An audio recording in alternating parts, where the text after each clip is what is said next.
Hello সকলকে, আমি কণিকা। আমার চ্যানেলে আপনাদের সবাইকে ওয়েলকাম। আজ আমি আপনাদের সঙ্গে একটি মেকআপ ভিডিও শেয়ার করব। আমি কিন্তু কোনো মেকআপ আর্টিস্ট নই, এমনি আমার সাজিয়ে দিতে সবাইকে খুবই ভালো লাগে। এই যে দেখুন, এখান থেকে আমি আমার যে মেকআপগুলো লাগবে সেগুলি নিয়ে নিচ্ছি।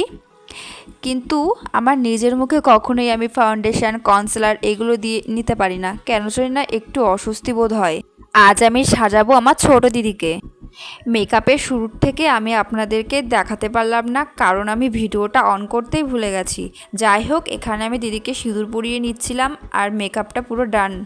এরপর দেখুন, আমি জুয়েলারিগুলি ওকে এক এক করে সব পরিয়ে দেবো। তো এখানে বলা বলি করছিলাম যে কোনটা কোনটা পরবি, তো ও একটাই পরবে বলেছিল, তাই আমি একটাই ওকে পরিয়ে দিয়েছিলাম।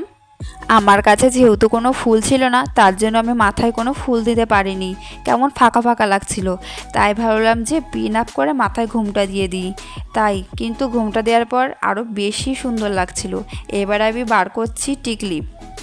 তো টিকলি দেওয়ার পরে দেখুন কেমন লাগে, ভালোই লাগছে, কিন্তু সে সিঁদুরটা সেরকম বোঝা যাচ্ছিল না। তাই আমি ভাবলাম সিঁদুরটা আরও ডিপলি করে দিয়ে দিই। তো আমি এখানে সিঁদুর আনতে গেছি, এবার সিঁদুরটা সুন্দরভাবে পরিয়ে দিচ্ছি মোটা করে চারিপাশ দিয়ে ছড়িয়ে ছড়িয়ে। আর এদিকে আমার বোন টিপ নিয়ে এসছে, কারণ ওকে যে টিপটা দিয়েছিলাম সেটা একদম ছোট হয়ে গেছিলো, তাই ভাবলাম একটু বড় টিপ দেবো। তো দেখুন, এই যে আমার টিকলি পরানো এখানে প্রায় কমপ্লিটই হয়ে গেল। তো দেখুন, এখানে আমার সাজানো একদম কমপ্লিট হয়ে গেছে। কেমন লাগছে আপনারা আমাকে কমেন্টে অবশ্যই জানাবেন। আমার তো খুবই ভালো লাগছে, দেখে মনে হচ্ছে একদম নতুন বউ লাগছে। তো যাই হোক, আমার ভিডিওটা যদি আপনাদের ভালো লেগে থাকে তাহলে আমার চ্যানেলটি অবশ্যই সাবস্ক্রাইব করবেন। ভিডিওটা এই পর্যন্ত, বাই।